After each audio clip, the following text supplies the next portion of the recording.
Hello, everybody, beautiful souls. Welcome to another Cosmic Heart Conversation podcast. We have the beautiful Nalinee. I just had to say it like a tone because you've got that beautiful light language vibration running through, and it's beautiful to express that and to hold that vibration throughout this transmission that we're going to be sharing. Here we like to speak from the heart, express beautiful soulful journeys so that others can see the way and the light that there is through this experience, and understand that it's all a part of the journey, and you will emerge from the roots into the beautiful lotus. And we're here to really hear the story and the journey today. Thank you for having me, and I have to say that I might be clearing my throat a bit quite often because I'm a bit chesty at the moment, but yeah, I'm up for it. We're here. So, Nalinee, please share a little bit about you and who you are and what you're bringing in. At this moment, I would explain or identify myself as a conduit, which kind of branches out in different ways. I'm also a painter, and I'm a channel, and also I'm a shamanic guide, blending drum, light language, cacao into a ceremonial setting where I guide others into layers within themselves. So this is who I am at this moment of time. Incredible. And you do really, I said to you before we come on, and I just let people know here that originally, and this was maybe a couple of years ago now, and I come across your YouTube video and see your beautiful, colourful rainbow art, and then the sacred sound transmission that came through, and I really felt such a beautiful release and a remembrance and a connection to your soul language, and it brings me real excitement and joy that actually we're having this connection. I did not think that at the time that would be, but here we are. So feeling very grateful right now. So with that, where did it really begin for you? Where did you, I'm sure that there are steps to knowing all of this and having this wisdom and creativity expressed through your being. I've went through more than a decade of eating disorders, social anxiety, suicidal depression, etc. And then art has always been a lifeline for me. It's just something that when I sit with it, it gives me the sense of being in the presence and the sense of being in this physical body. So coming out from all of those confusion into a bit more accepting of how the world is, how the family is, I continued to paint. And sitting in this room many years ago, more than 10 years ago actually, I was painting portraits because I found, still finding something within the eyes, within the human expression. However, painting portrait for me was becoming a bit too rigid and a bit too structured. So I started to seek meditation just to enhance or opening my imagination and creative flow. And I just started to meditate, and when I started to seek meditation, people would come into my life talking about angels, oracle cards, channeling, and I'll be like, yo, what is this? But I feel excited, I feel this full curiosity and pulls towards it. And the more I looked, the more I go into it, of course, crystal came in. And the more I tune into the energy of the crystal, I would be getting a bit of syllables. And at the same time, I would be listening to few people who channel light language, mostly on YouTube. And I would be like, yo, how did I do that? Yo, it just triggers every cells within me to pursue it, to give it a try, to explore, to play. And there was one person that said, you can write it out in a syllable, and later it will be more fluid. I'm like, okay, thank you. So that's how I started. I would tune into the energy of the crystal, and then have a little scrap piece of paper or journal, and I will write out in karaoke kind of syllable and then sound out. And this kind of opening up the door of light language being a kind of frequency attunement for me to tune into my galactic families. And that opened up more clarity of abandonment and the illusion of homesickness. And me and my husband at the time, we were trying out other healing modalities, and in turn we felt that it wasn't us, and we felt the call to go into the Amazon to meet master plants, to be in the jungle. And so we resigned from our jobs, and we went to the Amazon in 2017. And I remember one morning I just had this deep resonance to sing to the sunrise, to sing to the tree. And this opening up alongside with the medicines and shamanic practice in Amazon, and being in Amazon itself, really, it gave together everything. It just brought the sense of, there's a place for me here. I'm here as a human being for a reason. I don't know what. I don't know. I asked ayahuasca what to do next, and she's like, I'm like, oh God, speaking like my guides. But then afterwards, things just opening up as I pursue this full time. I continue to channel, I continue to sing, continue to sound the frequency that I feel, to the point where it becomes clear now that this is ancient, this is nothing new.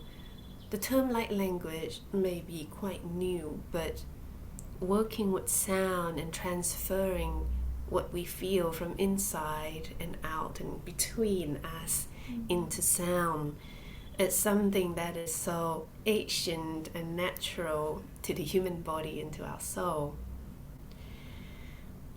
So I continue to do until this day. I sing to the tree, and sometimes, and along the side, I had to go through fear of being judged,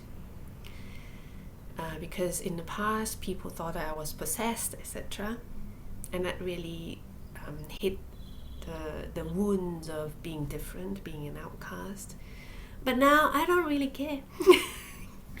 Now I just trust into the flow, and I meet the people who open up to this along the way. So, yeah. Oh, that's a really beautiful story and journey. And so, like, for me, hearing how that homesickness thing and how you kind of, I've got this body, so of course there's a reason that I'm here, and I love that was just gold, because that is such a big thing of, like, the archetype of the star seed that's just like, I want to go home, I want to go back to the stars, I want to out, and then you think, actually, why am I here? I'm here because I'm bringing that frequency here. So it's like, there's such beauty that you can explore with it, and the fact that Mother Ayahuasca didn't actually tell you, you have to figure that out for yourself. Yeah. There's always humor with the plants. I love that cosmic giggle within the plant experience, and also it equipped me into seeing, to laugh at my own faults. When things turn into crumble, I'm like, yep. And you just laugh at your own human seriousness toward all of this human game that we experience. Yeah. So how long was you out in the Amazon for? We were volunteering for 6 weeks and doing everything from like changing bed sheets. My husband carry water. Yeah, we were sweeping, changing bed sheets for the guests, preparing table, to helping the shamans preparing herbal bath. And sometimes we were going to the sacred space and help them cleanse the energy, etc. So it's every bit that they can think of for us to do, which is fine. We're there being at service, we there, and we love being in the jungle, and it's totally outside the comfort zone. But we ask for it, so we live it to the fullest. And then afterwards, 2 weeks of just no work and being the guest of the place, and being in with the medicines that we resonate to do. So 2 months, 8 weeks, 2 months fully in the jungle, and also another month on and off in Iquitos in Peru. I would love to go back. It's far, but I would love to go back. Yeah, it sounds really magical and transformative. So was you communicating with trees and plants before this experience? So you already, Yeah, I feel that because I started off channeling, and to painting is an act of channeling, isn't it? To me, it's already natural to again remember how to speak with the trees and feel that hugging tree is not a weird thing. I was a teacher, and I was an art teacher, so I was allowed to be weird in that school. I was hacking a tree during break, and 7-year-old came up and asked me, "Miss, what did you take this morning? Why are you hacking a tree?" I'm like, "You want to come and hug with me?" So it was just something that wasn't hard for me to embrace being myself and being myself openly. Yeah, there were fears, of course. There were fears being judged, but the more I be myself more, and that fear kind of have less power over me. To me, being in Bangkok, being in such a dense concrete jungle, being able to sing to the trees, to feel them, to sit and have a little fire ceremony under the trees, drinking cacao, to me is a real privilege to be able to do that. Yeah, because it's interesting. So I feel like I've had that connection for such a long time, or like, all my life, being able to have that communication.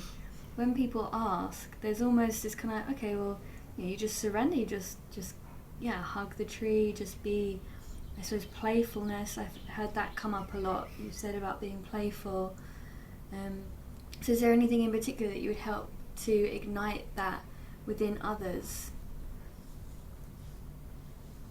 In many ways, it really depends, I guess. When we work in a group setting, I do respect the individuality, and many people have different layers to work through. Some people already like, I talk to tree, etc., etc.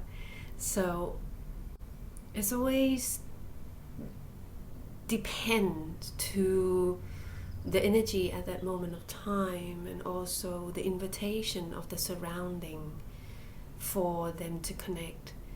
I haven't done much open fire ceremony in Bangkok because we don't have a big garden space. Me and my husband, we just often do it on our own with a little, I call it fairy side bonfire. But when it comes to a shamanic journey and in ceremonial setting, I follow the foundation of shamanic practice, which is we connect to Father Sky and Mother Earth, and it is important as well to connect to the energy of the lands, to acknowledge that there's always presence of guardians of the lands. And this can be seen in Thailand. Thailand, we have little spirit house in every single land, so the evidence of shamanism is still there. And this too, and everywhere you go in Thailand, wherever there are big, like giant trees, you will see a lot of colorful ropes. Sometimes people would offer Thai traditional lady dress because we know that there's feminine spirits housing the trees, guarding the trees. There's even a little island where people go offer bras because they believe there's goddess of breasts. I love that. It is. It's there, however, people tend to be quite fearful because of the waves of superstitions and black magic or whatever it is that being brought into the programming. But the existence is always there, so this is what I do, connect with the land, with heart of the land, and most importantly, connect back into the heart. And from the heart, we then allow everyone to journey in their own, whatever it is that they need to meet. And often in a ceremonial setting, they're able to go deep beyond the thoughts and into the emotions, and emotion will rise. Some may cry, some may laugh. Some people able to experience. A person told me that I felt grief, but it just felt like energy. It just felt like waves. I'm like, exactly, it's nothing personal when you sit with it. It's nothing personal anymore, it's just waves of energy. Some people felt their ancestral traumas and anger, and they were able to understand too that it's just nothing personal. So this is something that we do mostly here in the city, but when I go out, I often take a bit of cacao in a flask and I pour for the tree, pine tree, drink with me, ocean, drink with me, mountains, etc. And sometimes I would journey back into the pine tree in my dreams, back into the mountain in my dreams.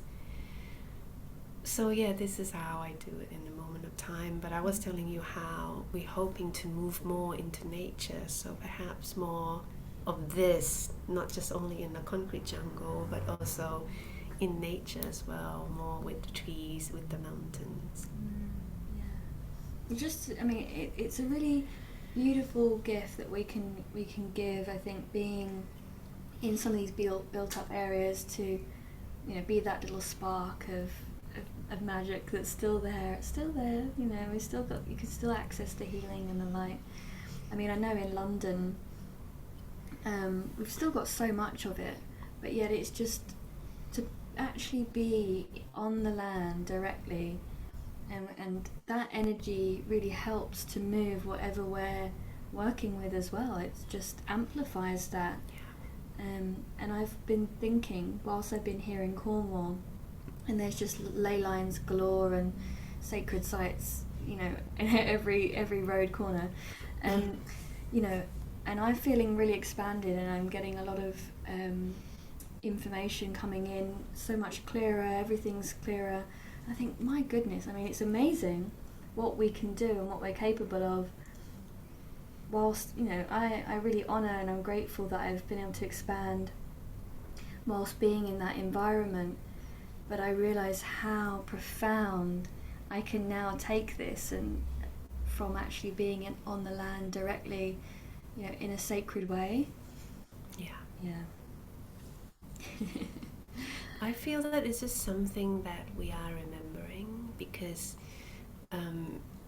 extreme illness, fear is always because of disconnection, isn't it? And when we become more connected with our body, with our doing, with our relationship with earth, all of this just return naturally. Like what doesn't feel natural to me anymore, and I'm sure you can agree and every listeners can agree, is working towards material gain, working towards something that has an impact, a negative and imbalanced effect on others. This is something that is not natural to me, and I don't feel it's ever been. But when I was young, I just thought that this is just how the world is, and I felt that I was too expected to live like that. And this is why I had a deep resistance, and this perhaps I had a deep depression for so long. Oh, it's meant to be. Well, I suppose it is. I mean, I think a lot of people, if you feel disconnected or from your soul's journey and your path and your mission here, and what brings you joy, what brings you excitement, because we are kind of conditioned to believe that, you know, your job isn't about excitement and joy, it's what brings in the money. We have a term here in the UK, it's called, you know, your bread and butter. It's like, you know, your bread and butter, like, and that was really ingrained in me as well, you know. So it's like, you know, do a trade and you know, become like a beautician and stuff like that, because it's like, you have a trade, you've always got, people always want what you've got, they'll always want it's like, but that doesn't bring me joy. Art and excitement of nature, actually I realise how important, and the rise in that now.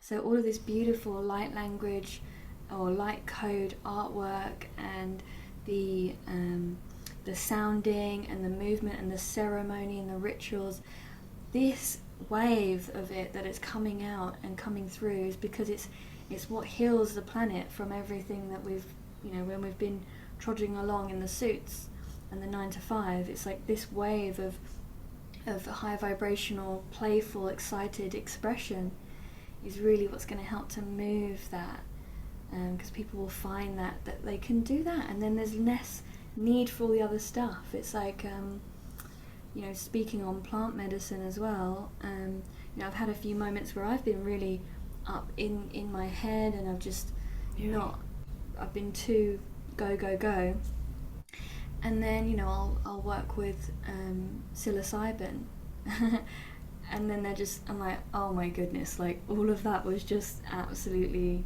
what? And now I'm surrendered to joy and to my playfulness, my inner child, and it's like, okay, I'm going to now hold that understanding and take that into my life going forward. You don't go back into that working in that way. It's a programming. Yeah, and this is a relationship that we rebuild as well as what we perceive as party drugs, etc. I'm glad you brought psilocybin up. Before COVID fully left my body, we went to the sunrise and by the sea and took psilocybin, quite a high dose. And we looked at each other, we were like, okay, this is something. And I couldn't breathe. And my husband was just gagging and puking in the ocean. Oh my God. So I don't recommend, if you're sick, don't take in high dose. But I needed that personally. I remember my husband like, let's go home. I'm like, okay. And he drove us on a motorcycle. I remember I was blowing my nose, crying and blowing my nose and laughing at my running nose and phlegm at the same time. I was like, how can a body produce this much phlegm? I just keep laughing. And then afterwards, it was just that lightness, clarity of the head and the heart. And I remember again the sacredness of my path and other people's path. And it's just about walking it. It's just about taking action on what resonates with you. The rest, don't worry about it. Yeah. Yeah.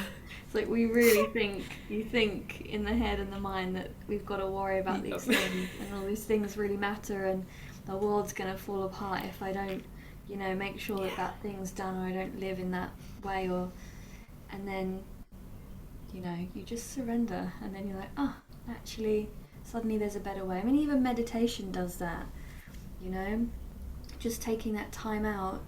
If everything gets all cloggy, then I'll clear my day to have a complete ceremonial day, whatever that might be, even if it's just meditation and music, going into nature to really, really fully reconnect.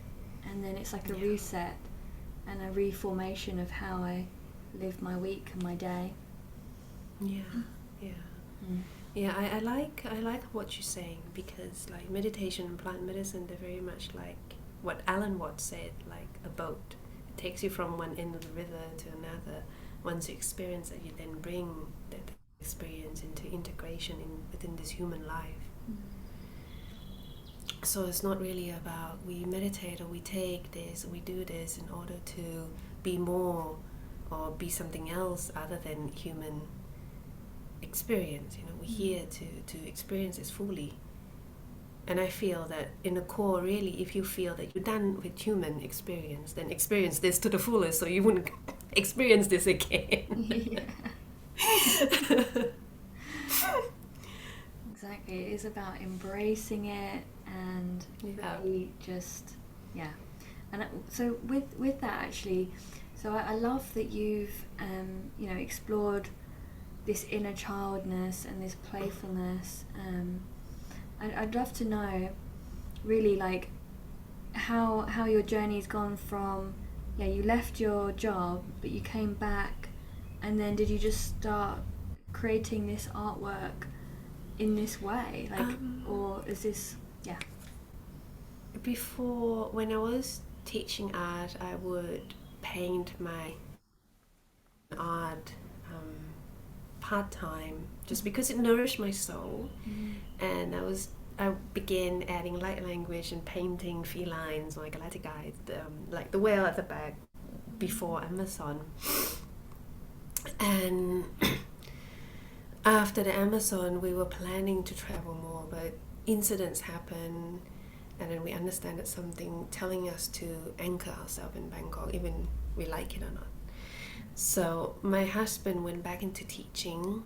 I continued to do this and just paint and channel, private sessions online, YouTube, as he discovered me. So this has always been kind of the line for me. And then the experience of plant and the inspiration of shamanism too is growing so strongly along the line because depression waves come. It comes. And it, to me, I build more understanding when that depressiveness comes back, grief comes back, that illusion of abandonment comes back. It's just something that my body is so familiar with for too long that I can't resist it. I just have to sit with it and experience it from that moment without being attached to any story. Any stories of I'm like this because of this, I'm like this, no one loved me, etc. Just being centered and allow those kind of thoughts to pass. And alongside, spirit guides would come in, and this was a few years ago when they were saying words that I don't understand, but I know that it's not light language because it sounds like human language.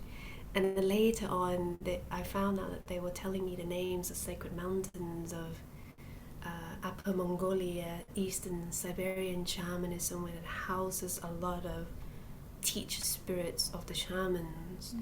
So this is very much like shamanic practice grounds me here. And to light language and art, it's a way of me expressing something that I can't do it linguistically. And I'm never a good linguistic person. I'm a slow reader. When I write, my English is trippy. When I speak, sometimes my English is very trippy. So maybe that's why I'm more fluent when it comes to just simply sound and pictures. I feel like it's just accessing a different avenue of and it allows that vibration to come in its purity without that over like analytical mind sense of what this thing is and what it's doing, and because that's something, and it's just funny because I've spoken about this before that I'm meant to be English and speaking, but my English is terrible, my writing and spelling, and it could feel like such a heavy weight growing up as a child because you don't fit in and you don't necessarily have the ability to do what others are doing. However, it's a total access point then for this creative energy to just flow in.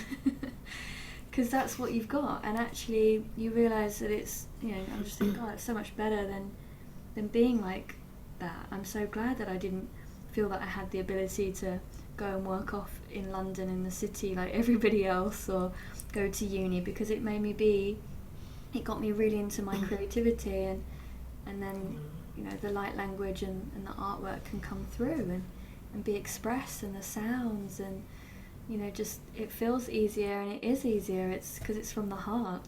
Yeah, and it's freedom, isn't it? Yeah, it frees you from it, from that. I want to call it, it's a bit of a program to write in this linear way and express in this certain way, that it's just like, no, I'm just feeling like this, and just the sound wants to come out, and just you just want to move your body. I love moving my body just when it feels like it needs to, and it's like, it frees you up to do that. Yeah. I still dance when I talk to my mom, and sometimes my mom's just like, "You're a full-grown adult." I'm like, "What? I'm talking to you."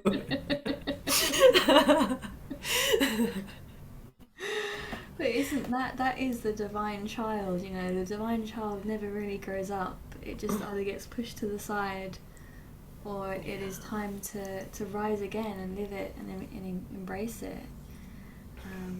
So I do love that. And I think as well, when you speak about shamanism, I suppose they go really well together, with light language and shamanism, because I think you mentioned it at the beginning about how you realised it was such an ancient thing that was happening, and I feel like that as well. I remember people go, "Oh yeah, this light language thing." I'm like, this new thing. I'm like, it feels ancient. There's something, and then I found ancient scriptures and artwork and things that had the same codes, patterns, and things that I was doing. And then you hear light language, and you hear like Buddhist monks chanting, or like learning Sanskrit. I was like, I'm saying some of these words, and I didn't know what they were meaning, and I'm sort of learning some of it. It all just seems muddled, but there's evidence in books, though. There's a book called the Hermetica, which is written in the voice of Hermes, or Hermes or Thoth or Tehuti, and he explained how the ancient language of ancient Egypt, which is the culture of Kem, the land of Kem, it's not just sound, but it holds power. And I'm like, yo, that's light language in the ancient time, isn't it? And there are books written by Buddha Mongolian shaman herself, and she said too that, and you can see this on YouTube too, there's records of Mongolian shaman drum, and it just goes into that, what people may say, gibberish. And I feel that this is a very much of the conduit attuned to the frequency of the spirit, and then welcome the connection in. Oh, I love that. I really like how you put that as welcoming, your spirit. So with that, actually, I'm really interested in more of your perception of what light language is, and what you've discovered on your own journey. I have seen people able to interpret it, but that's just one facet of what it is. Light language, soul language, energy language, light codes, whatever it is, it's energy and it's multidimensional. Someone might be able to get an interpretation, but that is just just one experience of what the transmission does. So if you listen to any light language or light codes out there, allow yourself to feel. And two, there's always wisdom within discerning whether the transmissions resonate with you or not. You will be able to feel if it resonates with your cells, your DNA, and your soul. And when you experience it, just go into the feeling, not the linguistic side, because it's deeper.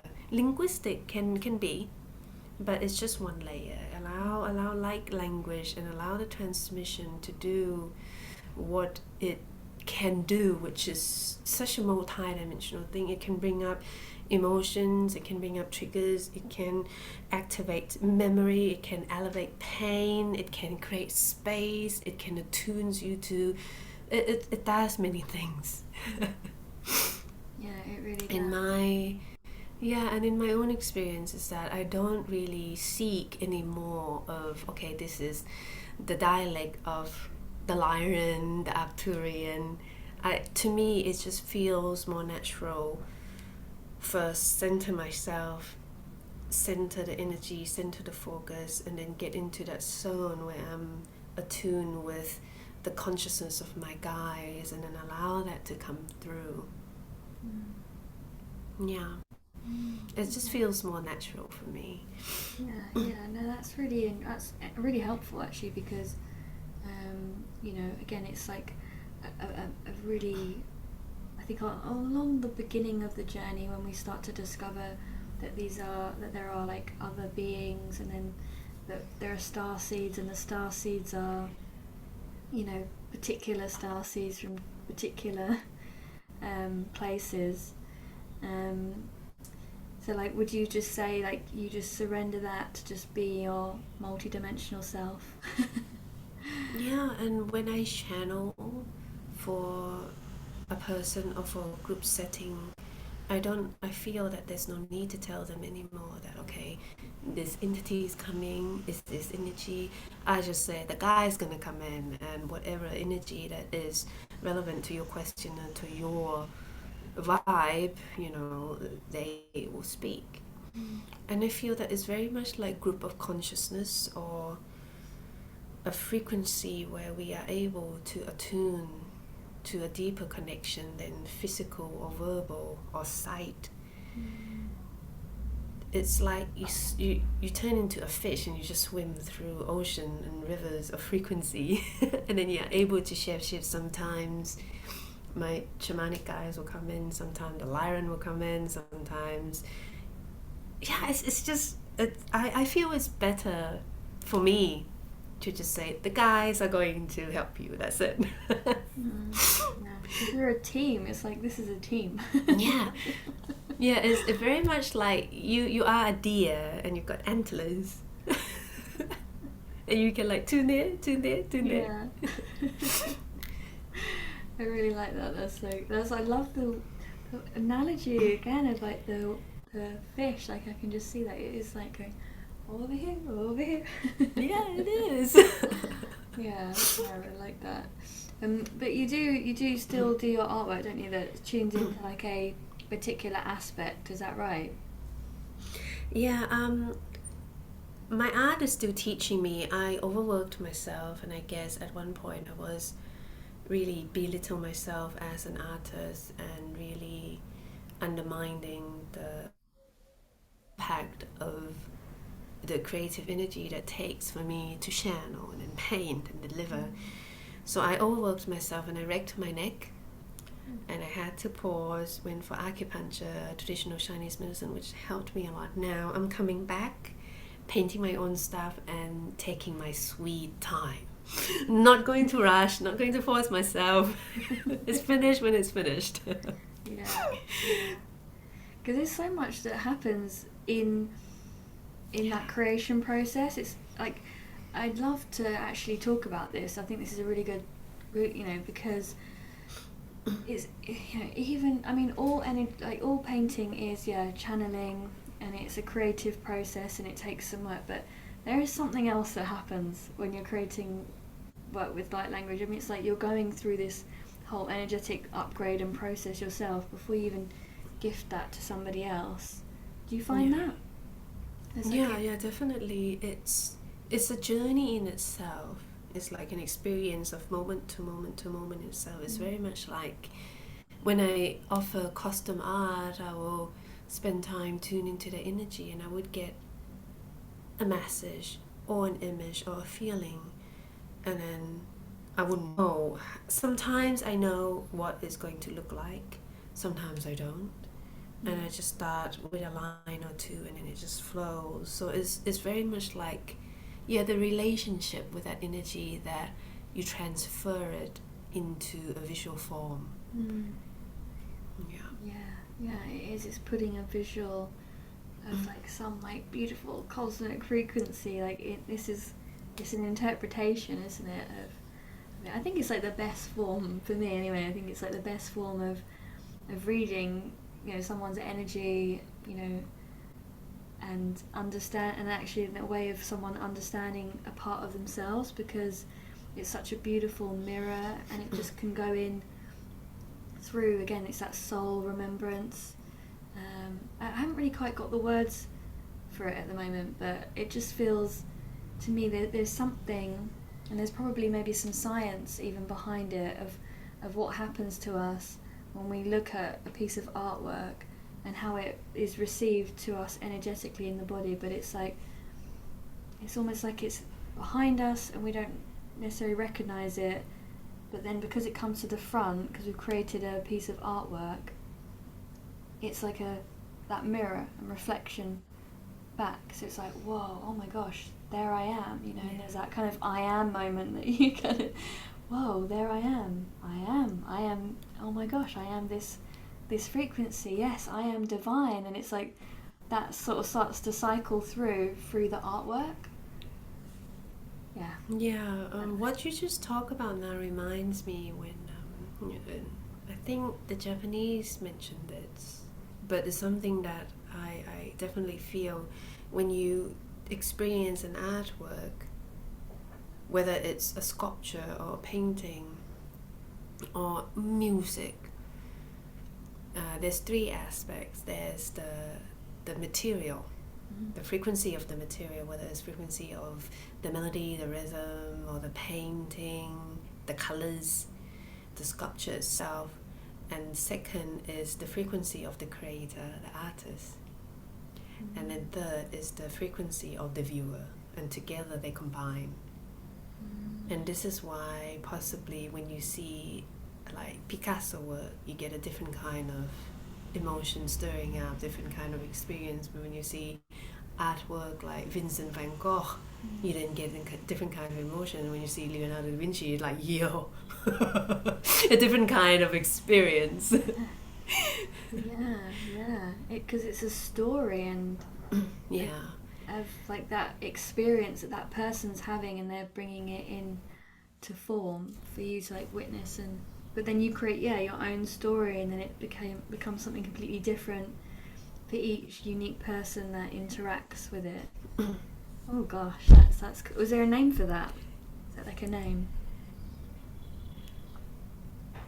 of that? Yeah, like no, I can't remember. Terminology of that. Like, I feel like there needs to be like a word or a...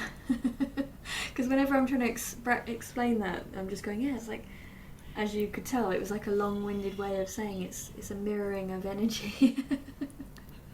A mirror. It's a mirror. It's just a mirror of a consciousness that is within all of us. Yeah, I like that. So you're doing that differently now, not necessarily just doing lots of and really taking your time with each piece of art, because you've got this beautiful deck of cards as well. What was the process of that?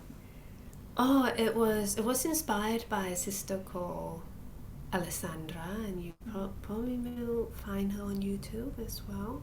And she created a deck of the collection of multidimensional beings that she did for others, of course asking for their permission. And I'm like, that's such good. And it's this whole DIY thing.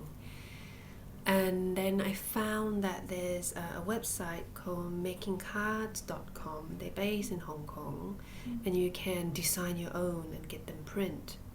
You can order in bulk or you can print on demand, and they distribute it for you. I'm like, this is a great deal, and you can do it yourself. And I'm not much of a patient person to go through editors and publishers, and maybe I should explore that, but at that time I was like, nah, I just want to turn it into a little DIY project.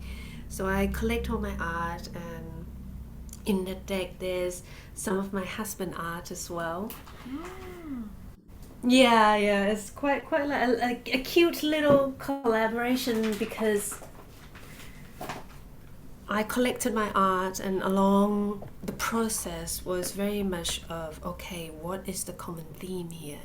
Because the theme will give an idea that speaks to the person of the front of the deck. And it's very much of a combination of galactic beings. And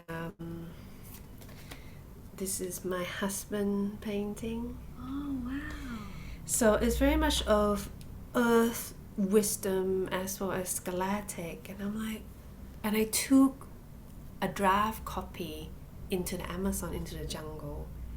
And I was also taking the inspiration of my experience there and put it all out in a guidebook in digital form.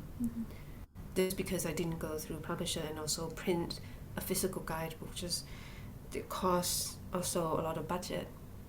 So I opt for print on demand. When there's order, I order a print and that's it. And the theme that I got was I wanted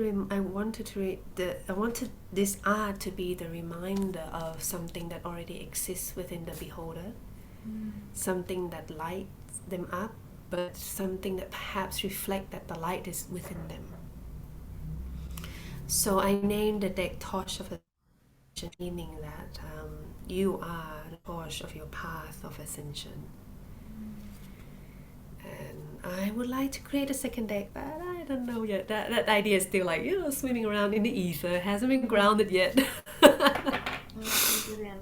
But yeah. You can always call out like a tribe of people to come and be a part of the deck and see what happens. It's just a lot of ideas. I would like to have a deck that's fitting for ceremonial purpose. But then again, that's so broad, and also I would like to use my art that is not in this deck to turn into an oracle card. So I guess it's just about starting and sit with it, which I haven't done. I'll draw one for you. Or for everyone, basically. Yeah, for everyone.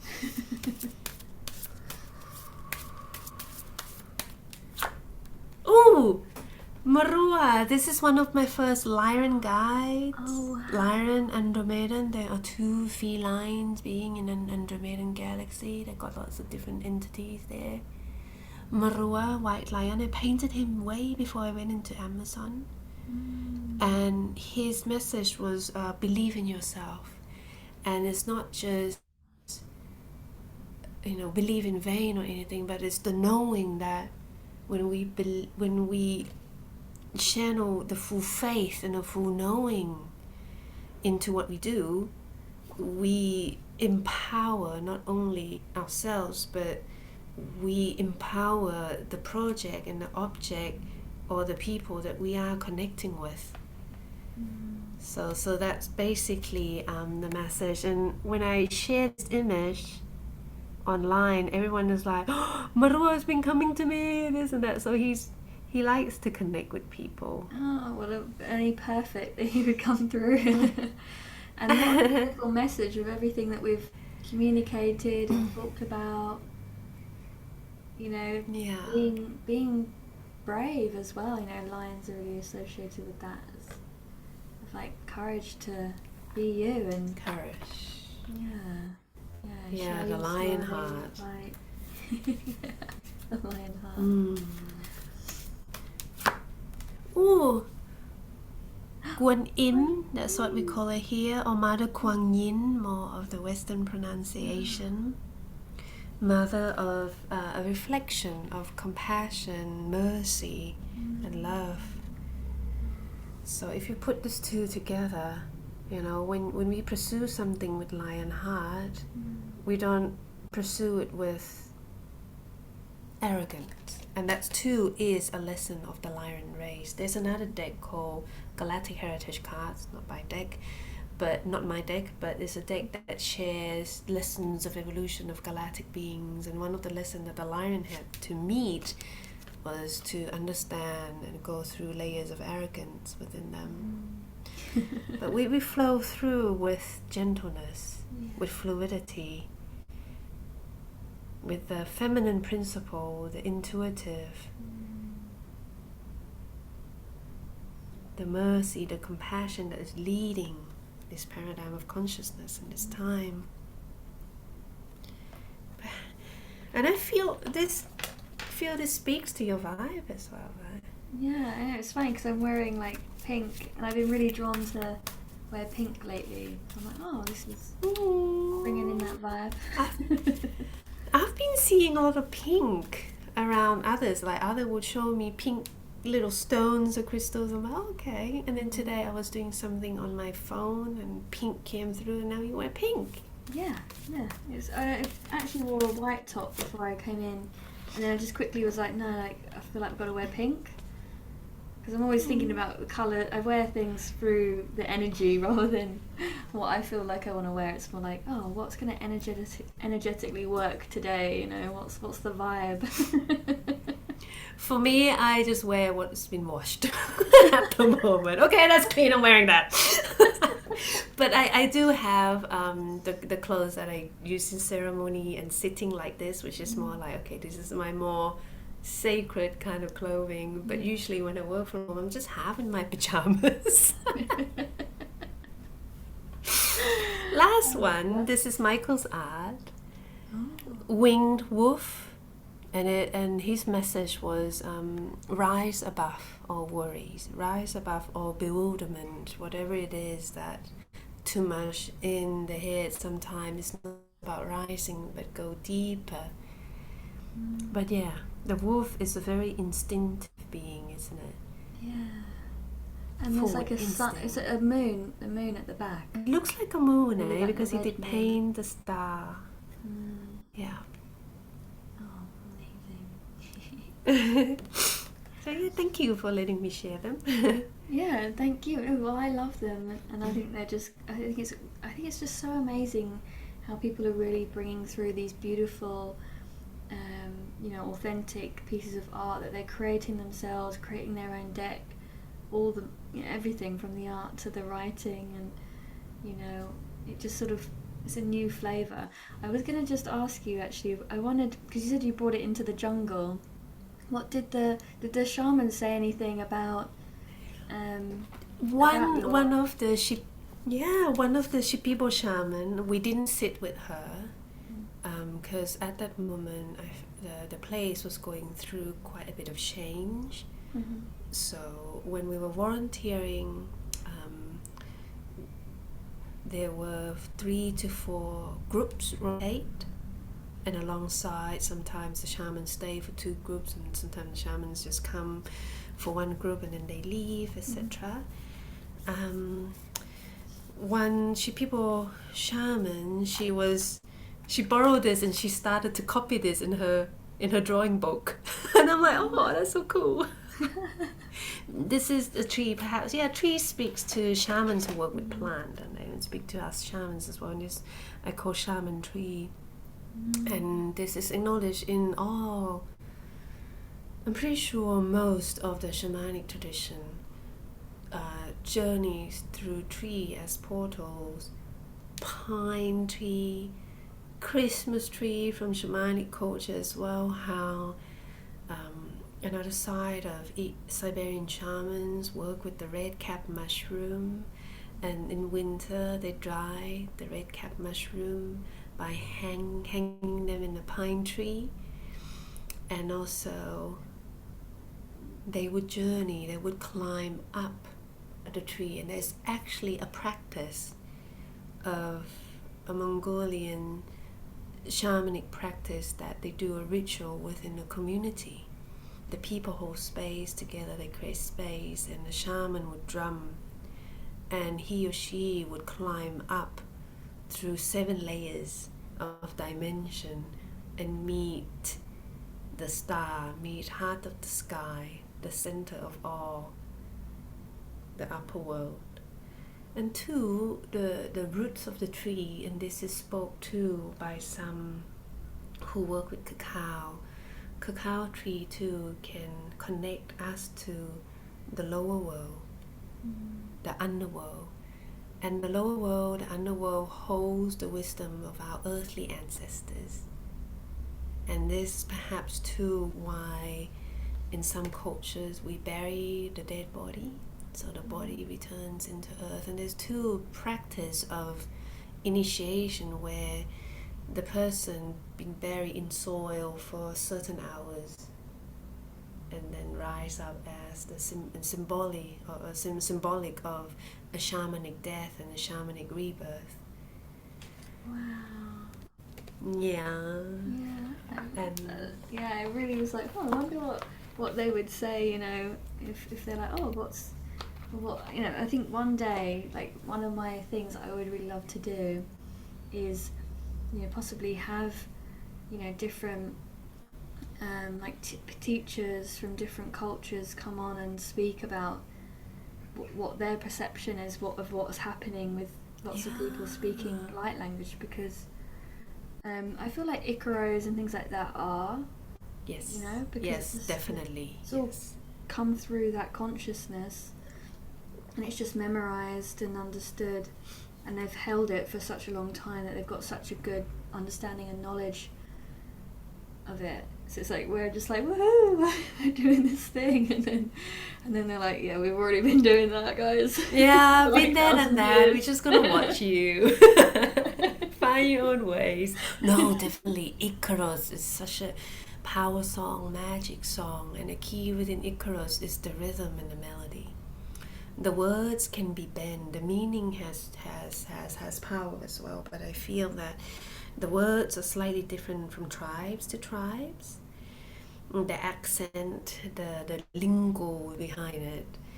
The shaman that we sat with ayahuasca, his name is Eladio, and he of Quechua, the lowland Quero tribe people. And the term ayahuasca is a Quechua term, which is mean vine of the death. His Icaros, it was like a rock concert. His Icaros was like rock and roll music. When I puked a lot, otherwise I'd probably be dancing, but we were told that this is a deep journey. You don't dance, you don't interrupt others. But yeah, and Eladio is such a teacher. He loves to teach. He's like, here, I'll teach you Icaros. Yeah, you sing this, you sing this. And a few weeks ago he was texting us like, when are you gonna come back and sing with me? I'm like, it's far. Yeah, I love that. Like they're just so open. They're very open. Like you would meet people who just love to share their culture. And to me as well, coming from the eastern side of the world, I can see the joy within other people speaking about Thai culture, speaking about the eastern culture, etc. So yeah, it's all shared. Yeah, and I like that, and that's what's beautiful as well of this of being able to merge it into, you know, and being open to share it with people in the West, because it's kind of like they have lost their way a little bit. You know, we could admit that there's not ritual or community in the same way, and you know, there isn't really any, and it's like now people can kind of find this other way, and it hopefully also reconnecting with, because I'm in Cornwall, you know, this is ancient Celtic land, and I'm like, where is you know, I'm in search for some, you know, kind of Celtic shamans, because I really want to connect back into that, because that's like my roots, you know, and it feels like that needs to rebirth back into the land, and maybe we can kind of learn from those that have really been able to hold this for thousands of years, and because it really, to me, from what I can see in like visions, it's still very similar. It'll have slightly different ways, but there's all, the under root of it all is, you know, honouring nature and all of life, and respect and love for all beings, and yeah. Celtic, would it be under Druid practices? Yeah, we've got Druids and pagan, Wicca. I feel more resonant to Druids, but then that is the one that is the least like out there kind of thing. Yeah, because all of this probably was suppressed when Romanic culture reached the islands and the lands over there, right? When the Romans kind of brought whatever were they doing, and then they kind of slowly push aside. And this happens in Siberia as well, the Soviet Union with many subcultures, and it's still ongoing with China. There's some kind of programming that they doing their best to wipe out the nomadic cultures. And I feel that this is why it's important, if we feel resonate, to pursue this, pursue it, and always speak about the people who did it before us. I had an opportunity to sit with a Mayan elder with cacao, and through their sacred calendar, they said that they had 3, now they're working with 2. The one that ended at 2012. And they said at 2012, the elders received a message from the fire that it was the year for them to share their practices to the world, to share their calendars to the world, to share their medicine to the world, to share their ceremony with the world. Yeah, because it does feel like that. It feels like since then the medicine is really out there for everybody to really access. You know, the secret is out. We know that we're the divine, or having this human experience, and it's really widely spoken about. And now it's time for everyone to feel that and embody that understanding. So thank you for sharing also what you've experienced through that. I'm really grateful. I would love, I could actually ask you a bunch more questions, but I will allow the space now for any kind of sound transmission that would want to come through and assist. That would be really beautiful. Okay, thank you. So, welcoming everyone to get comfortable. Close your eyes and take deep breaths.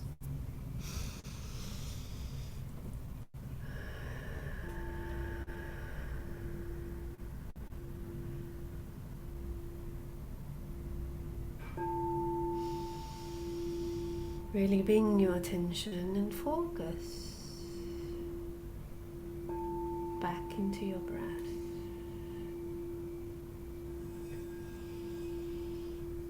Each inhale and exhale.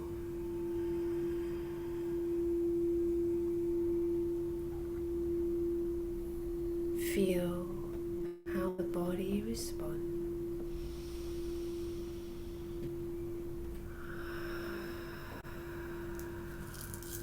Invite you to take a moment to feel your root, feel your feet.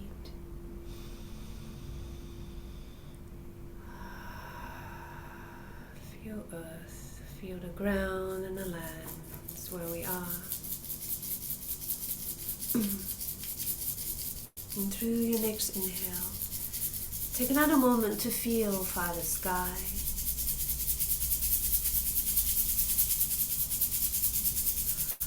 Breathe deeply and return to the heart.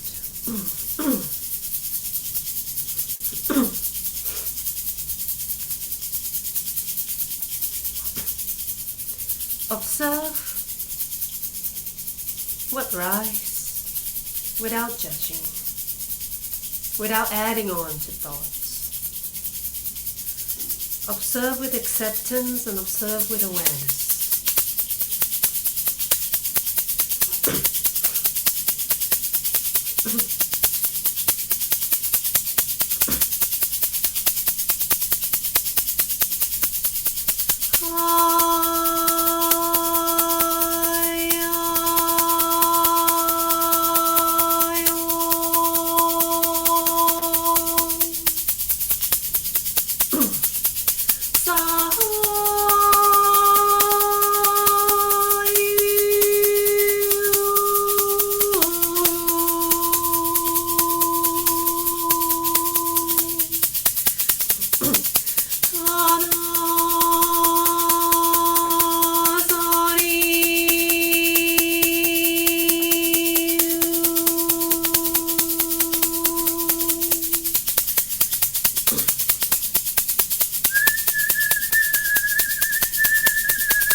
Pass it down to earth, return to earth, give it away to earth with awareness, with gratitude.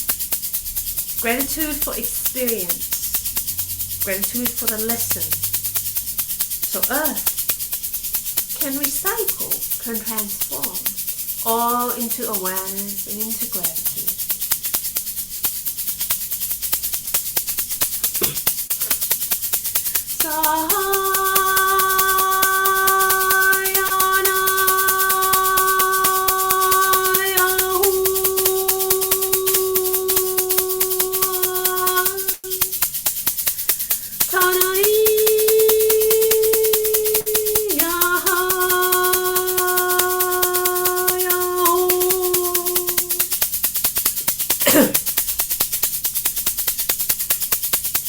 Sani ia no kora tia sayo. Mani ia na kar ina na si ia na no. Tatua si ia, tatua si anania na. Tisa ia, tisa ruane kia rana tia sara.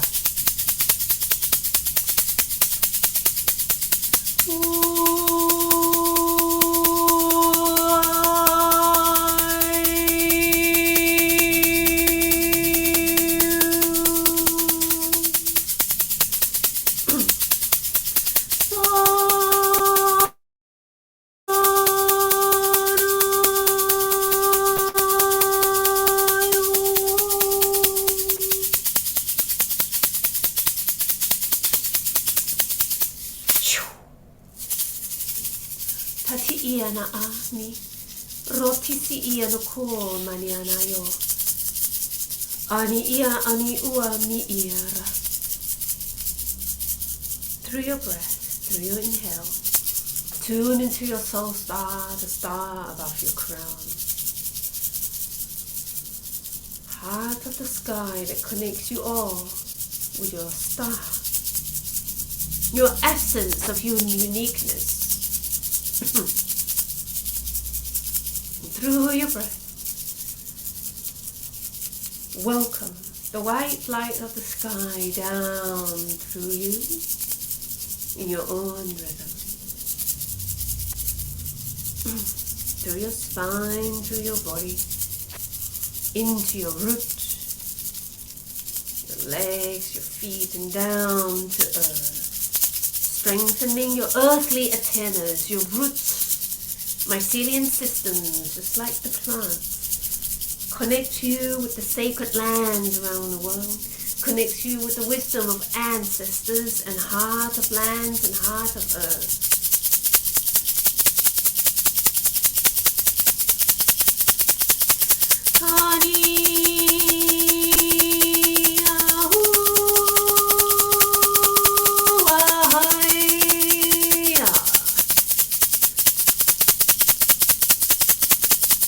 Whatever overstimulation, fear, doubt, sadness, pass it down into earth, down and down and down.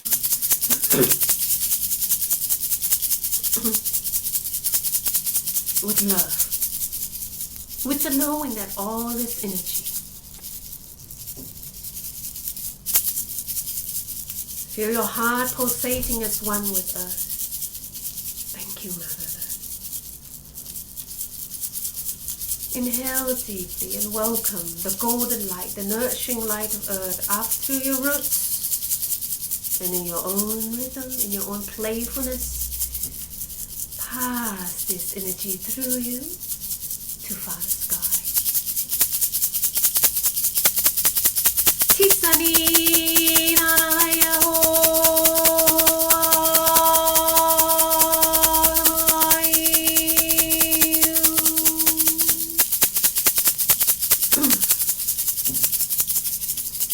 Simultaneously use your imagination. Feel the energy flowing down from the sky and flowing up from earth through you simultaneously with your awareness in your heart.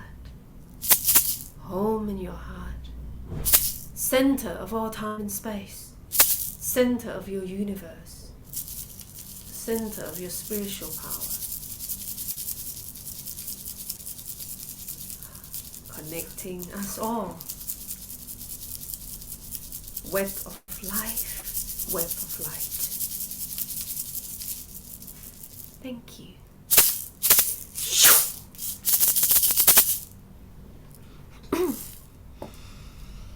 Thank you.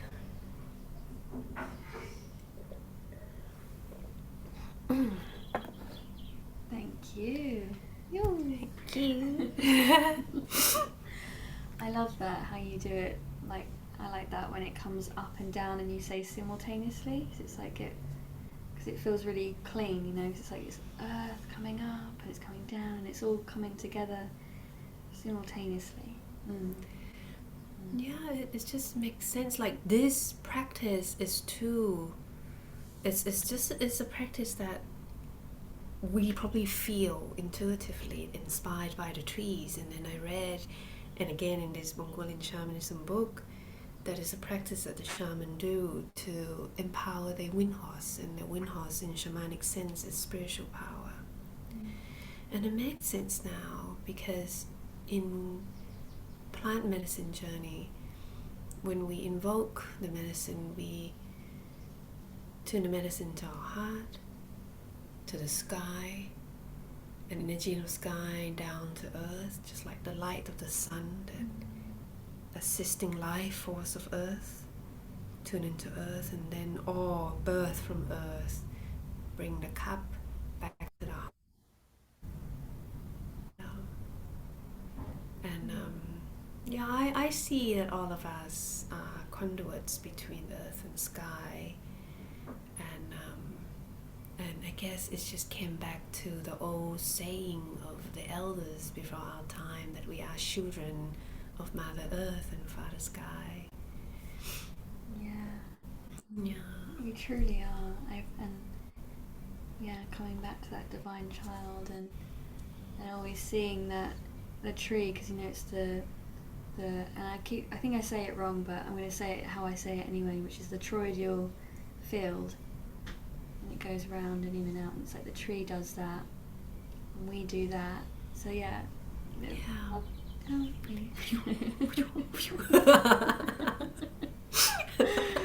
Yeah. Brilliant. So yeah, thank you so much. You know, infinitely. I've really enjoyed our conversation, and again, I really resonate with your frequency and your the energy. You know, I feel the resonance there, and you know, I feel it's a really beautiful balance to have those ancient traditions of shamanic culture with this newfound way of expressing. And emerging the two, and remembering that it's always there. So thank you. I'm going to put all of your links here on the description, so please, anybody that feels so called after this, to go and have a look, so you can reach out and you can enter all the links as well. But is there any particular offerings that you have that you'd like to share, or just let people know? Well, I'm excited because I've always been deliver reading in form of recording, which is great because we don't need to work through the times different. But lately I've been answering the call to do Zoom face-to-face, so I've put this up on my website, and also I feel the call to open up another round of being the conduit workshop, which is introduction to channeling, where we get into the group, inspire one another, and two, I work with individually to assist in any layers that needs to be open, any layers that they can rebalance and reharmonize. And the first round, I've had people from different kind of background and different kind of experience. So I've been called to do this, and I do this in a small group, and this is best for me to assist individually. So that's gonna come up sometimes. And me and my husband, we too offer cacao and shamanic ceremony online, both private and from time to time in groups. So if anyone curious, you can always check on the website or just find me on social media. And I too am excited to share this video and share your links to my side of the little crowd as well, because I really appreciate your vibe, and thank you for holding this space. Nalinee, honestly, it's been absolutely just delightful. So yeah, I really look forward to sharing this and your offerings. I love being the conduit. It's just so magical. Yeah, do keep in touch, and also everybody, please follow, share, and this video, so that people can really see this perspective, because it's such a beautiful thing that we can do, is by sharing this knowledge and wisdom for those that are curious or those that are just starting to explore. And some people may have never seen or experienced and understand any of this, so it could be a new unfoldment of something. So if you feel the call and the resonance, then that would be really delightful. Thank you, and thank you everybody, and I'll see you all next week. Thank you.